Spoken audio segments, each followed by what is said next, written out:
doing this morning? Amazing. Amazing. Dope. Great. Fired up. We looking a little light this Phenomenal. morning. Fabulous. What is going on? We looking a little light. Text your friends and your colleagues and find out where they at. So guys, I'm going to introduce this guy, Jesse Stamm. He's supposed to text me this information. I don't think he saw my text. And he can tell you his story, how long he's been here, what he's done. But I know Jesse has a great story about overcoming adversity. Because I know, and I know Jesse was on the verge of quitting FFL. But this is why we talk about every day about mindset, and why mindset is so important. But I also know that Jesse works daily on his mindset. So Jesse, can you tell us a little bit about yourself? How long you've been with FFL? Kind of what happened this year? Because I know you went to the convention, made a big decision, but everything didn't work out just like that. And then, talk about why mindset is so important. And then I also know that you are, building a team. Why people need to build a team. Because the thing about Jesse is Jesse has done a lot of, I'm sorry, y'all, I'm at the gas station. Jesse has done a lot of multi-level marketing. And just like himself, like I learned in MLM before I got into insurance, I understood that the people that had the most people on their team was the person making the most money. So because it's impossible to make an unlimited amount of money on your own because you're self-employed. So, Jesse, are you there? I know I said a lot just now. I did text you, but I didn't hit send until you said I didn't text, so maybe that's why I didn't. All right, perfect. It's so much work. Yeah, so thank you for inviting me on, Kali. Excited to be joining you this morning, and I'm trying to get my coffee flowing in because that's how we roll. It's hot down here in Florida. If you're in Florida, stop by Orlando meeting. We'll hang out at the Orlando conference in October. But yeah, so I've been here for a little while. I'll jump right into it because I know we got just a little bit of time. But so I've been here for about a year. September is my I got my license sometime, I think in September it was. It's a little blurry because I was working full time at that time. So I got my license. I remember that it was in July and August. I was traveling a ton for work, taking the test. I got my license September. Came out of the gates. The first I don't know, 2 or 3 weekends I called, I made money. I was like, oh, this is easy. I'm like, this is amazing. This is gonna be so easy. And then I had a dry spell for about 4 or 5 months. It was rough. It was super rough. And part of that was I was kind of dipping my toes part-time. And so where I was in my head was, is this thing for me? Is this going to work? Should I kind of just stay the course in what I was doing? And I was doing, by all intents and purposes, I mean, I guess pretty good. I say that, but it's a little bit hard for me to think about that because I always want to be doing better. But for most people, I would say I was doing pretty good financially. And I had an executive job, and I've had multiple of those positions. And I was thinking, is that direction I want to go? But the reason I was having that conversation with myself is I had been, my position had been eliminated because the new startup division that I was hired in to start up and given a ton of money to start up, the economy was shifting a little bit. It's a foreign company, and they decided over, in France that we're not going to do that anymore, that thing over in the US. That was it. That was a decision. It didn't matter that we were up double digits every single month over prior month. That didn't matter. It wasn't enough money yet because we're not even a year old. So I found myself needing a new job. And it was really a question of whether I was going to do this or go into another, go back to the business that I knew. And it was interesting. I was thinking about it, and the business, I had been given a base salary. And for the last 3 jobs, my base was almost the same, slightly higher, but not by much. different bonus packages and structure and stuff, but about the same money. And so what that told me, and then I was looking at some other jobs and it was about the same money. And I'm like, I'm going to have 10 years of my life making the same thing. And this is truly the definition of golden handcuffs. But And Jesse, real quick, I want people to know what you were making at your job. You know what I'm saying? What the offers were, because you Sure. decided not to take those. And those offers are very enticing, Yeah, right? so That's important. yeah, so I guess I always, conditioned to not talk about money, but I know we're a little bit more free here. But so basically I was making about $250,000 a year. So the offers of my job, the next job I would take would be about $250,000. And so in that, my brain was like, I can just keep staying the course and doing that. But that's what I had been making, which is, I mean, I don't want to look down, it's great money, but I knew I wanted more. I have a vision board of things like an apartment building on it. Well, I'm not buying an apartment building when I'm, living paycheck to paycheck, which I know sounds crazy at $250,000, but you know what? You will fill the cup you have. You'll just keep filling it with crap. And so I knew I wanted more. And so there was a crossroads that happened around convention. I knew my job was coming to an end in February, and it was at the beginning of February. Went to convention, and I saw this, just as everyone says, I saw people there. I'm like, wait a minute. If they can do this, I can do this. If their story is similar, or their story is like they had nowhere near, what I had at my disposal, and they made it, then what am I doing? What is my holdup? And why am I not, getting it? And what's standing in my way? And what I figured out was that I was complacent. I had become complacent, and I had become stagnant in what I was doing. It was just kind of, I was on automatic, and I had lost the faith that I had in myself that got me to those positions. And so, interestingly enough, right when I was at the time where I'm like, I'm doing this, I'm not looking anything else, I'm going all in, I got offered another position. A headhunter reached out to me and said, we've got this amazing position, this amazing job. And everything about it sounded great, but it sounded exactly like previous situations. And I'm like, if I go that direction, I'm going to make the same thing I've made. I'm going to hit the proverbial glass ceiling at a certain point. I'm not going to own my own destiny. And at any time, if management shifts, if leadership changes, another company buys them, then all of a sudden I'm right back in the same situation because I do not have control. But I knew I was used to working one way, and I'd have to change a lot of things. I'd have to learn a lot of new things. I'd have to do things directly myself. I wouldn't have a team of people, having a team of over 200 people who aren't partners, who are employees, doing all the things. It would be now a business of one, doing everything myself, and I'd have to rely on me. And that was kind of scary, and thinking, okay, so I've got to figure out my check. I've got to figure out this money.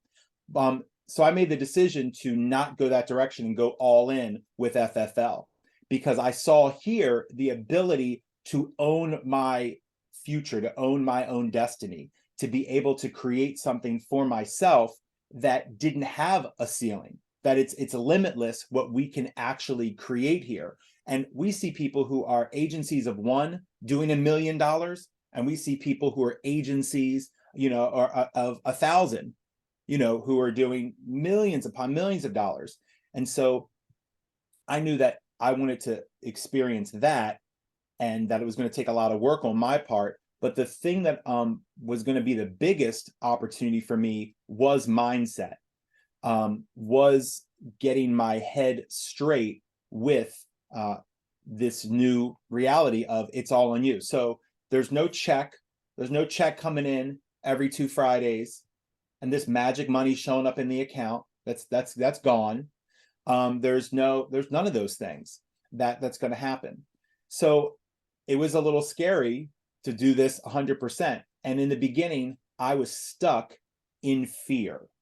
I was stuck in constantly, I would say, beating myself up over why I wasn't, when I see people every Monday or see people on the leaderboard, why I wasn't able to step in, because I had walked into previous jobs or previous situations and rising pretty fast. And this was different. This was real different. And I figured out that the reason it was different for me is that my mind was not in the right place. I was stuck in comparison to others. And that comparison is the killer of all joy. And that's what I did all the time. I was comparing myself and looking at, why am I not, doing this? And so I had to work on my mindset first and foremost. That was the biggest challenge for me. And so when Kali asked me to talk about mindset, I kind of know what I normally talk about, but I thought, I'm gonna look at the definition. That's like a basic thing you do.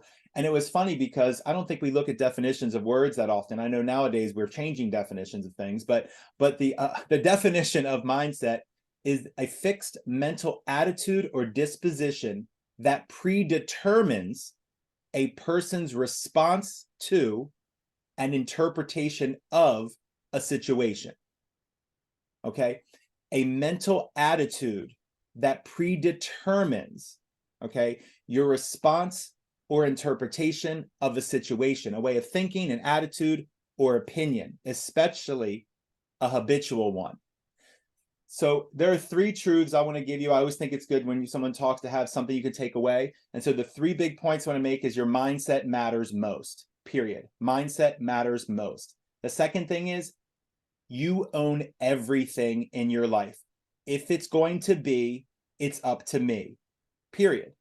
If it's going to be, it's up to me, period. And the next thing, slow is fast. Mindset matters most. If it's going to be, it's up to me, and slow is fast.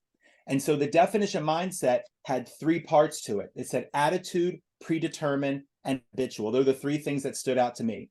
Your attitude determines your altitude, okay? So when you have obstacles, if you don't have a positive mindset, all you see is problems. You don't see stepping stones. You see, I've got all these stumbling blocks. I'm going to trip on all these things. Well, how about you get on top of them? Okay. And so that goes right into the next thing. Well, how are you going to see stepping stones versus stumbling blocks? It's because of your mindset. That mindset is going to need to be programmed. You have to be thinking, when I see it, because I can tell you, when you see a bunch of boulders in the road, when you look at KG's like, oh, okay, we can build a house. We can build a road. We can jump on top of those. We can stack them up and get to the higher ground. She's got 42 options. Or you can think, oh my gosh, there's all this stuff in the road. How we can't get around it. That is predetermined, not by God, not by your situation, by you. You predetermine that by your mindset. So how do you get out of that?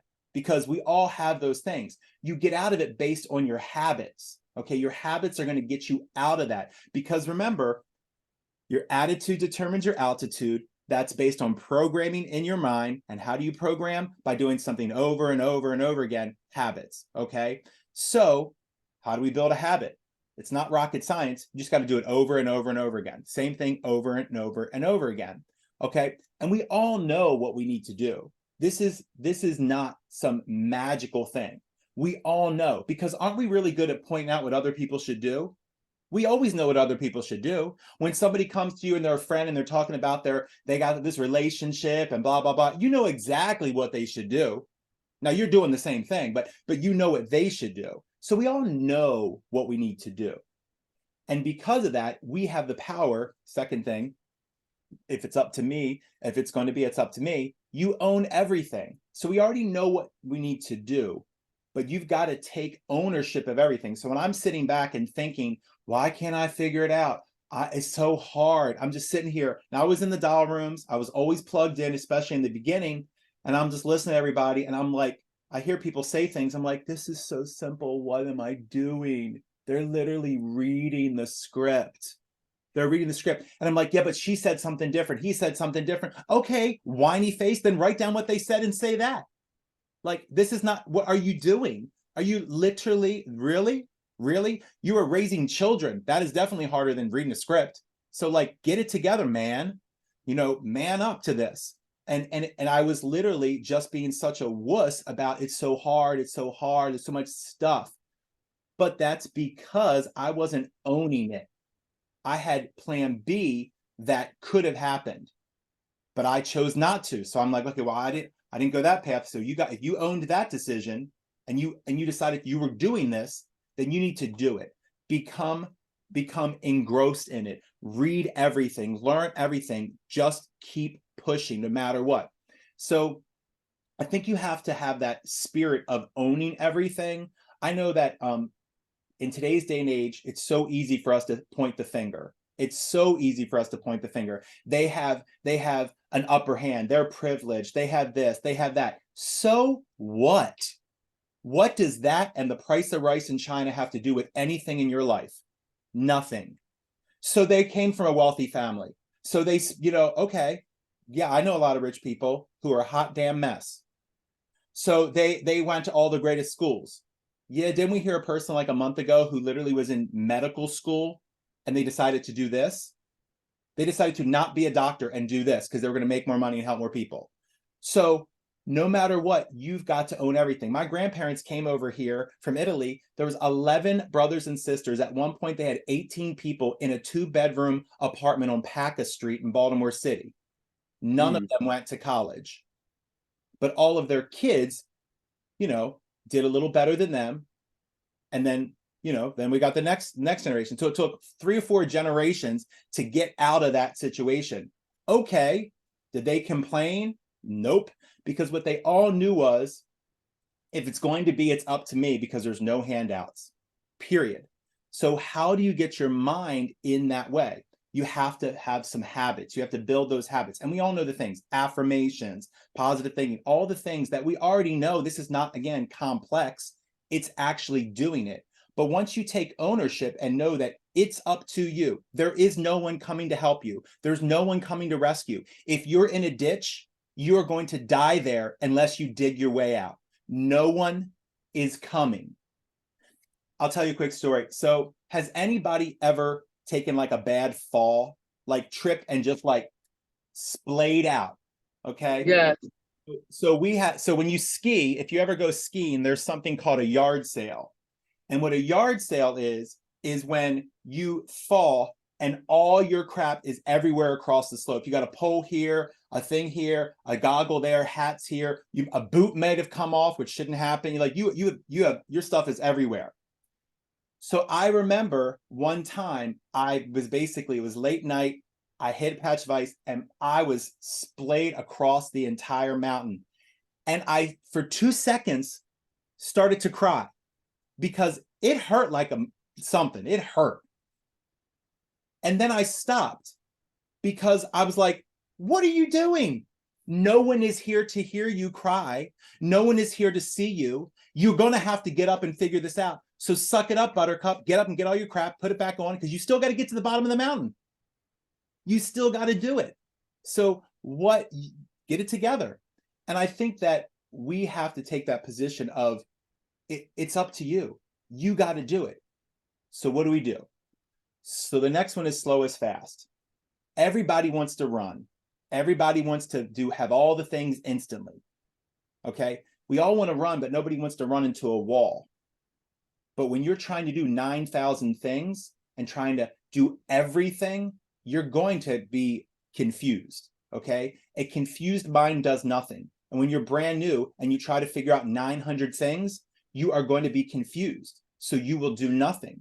And so that's what I was stuck in. I was trying to figure out all kinds of stuff. And because in my previous life, I was in charge of all the stuff. Okay. I was in charge of all sales for for a few different billion-dollar companies.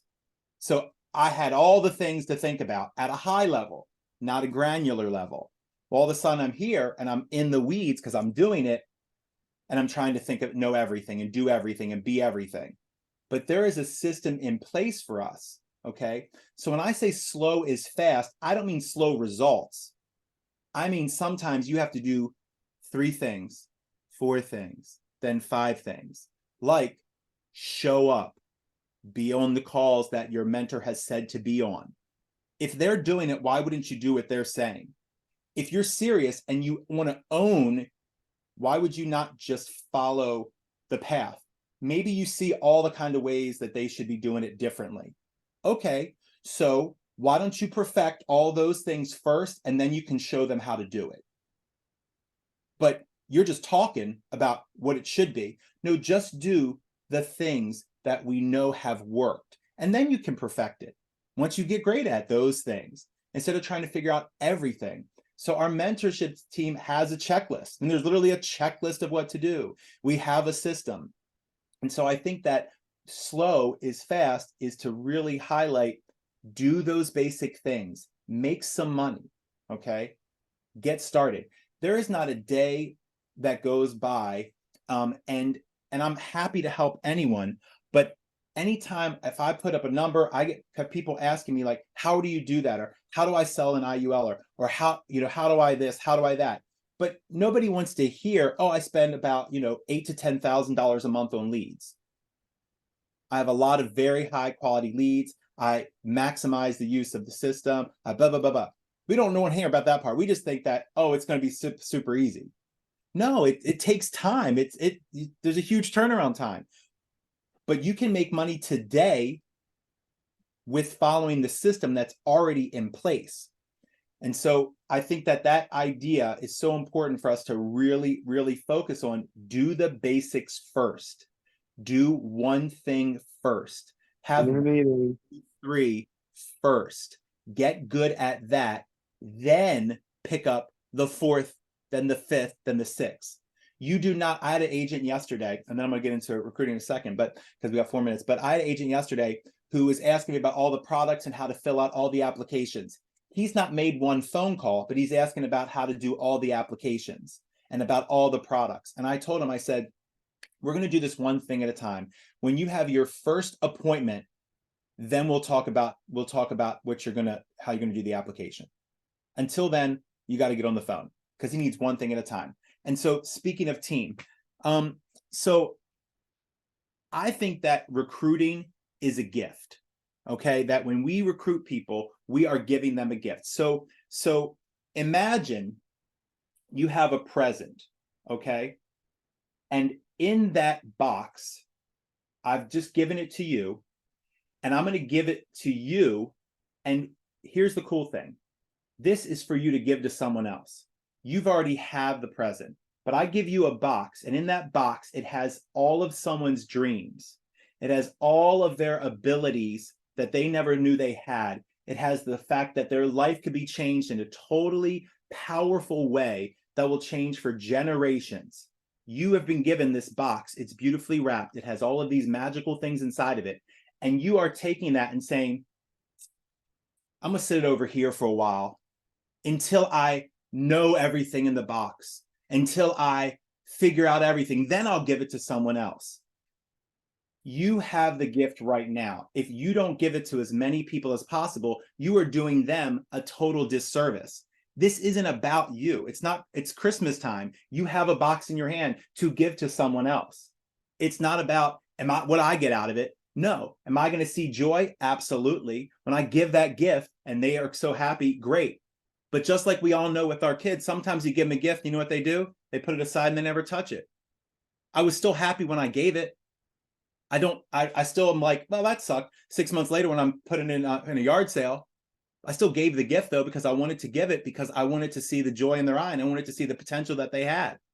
So that's what you want to be thinking about. You are giving a gift. This isn't about you. It's about giving the gift to them. And the people that build the biggest teams will have the biggest success and the biggest impact, because you can affect, let's say you affect 400 lives. You're a Hall of Fame. You affect 1,000 lives. What if you could affect 10,000 or 1,000,000 or 10 million lives? That's the power of recruiting. And one other example I heard, because I know we are coming up on time, and this is for anybody who's brand new or anybody who's been hesitant about recruiting.